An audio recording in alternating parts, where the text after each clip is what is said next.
Жеңілмейтін кім бар еді? Бәрі жеңіледі. Просто бұл жерде жеңілу емес, кім ең бірінші орынға?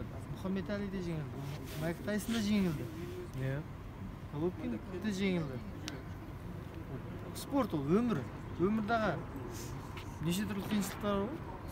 Тұрасыз, құлайсыз, қайта тұрасыз, айдайсыз, қайта кетесіз жұмысқа. Неге? Өмірде ринг сондай. Бокстың ғой ринг. Кейбір балалар қорқып тұрады. Білесің ғой? Кейбір қорықпайды, өзіңе қарай жүреді. Оны алдайсың, кетесің, кей кезде барасың. Өмірде де сондай. Кей кезде біреу жол бересің, кей кезде ерегесіп қаласың. Иә. Кей кезде сыйлайсың дегендей да. Сол секілді, сол үшін ойла, еш не жоқ. Кім шыдайды, табанды болады, сол жеңеді. Бокста. Кім шыдайды, жеңсе де, жеңілсе де. Ауырса да, қиналса да шыдайды.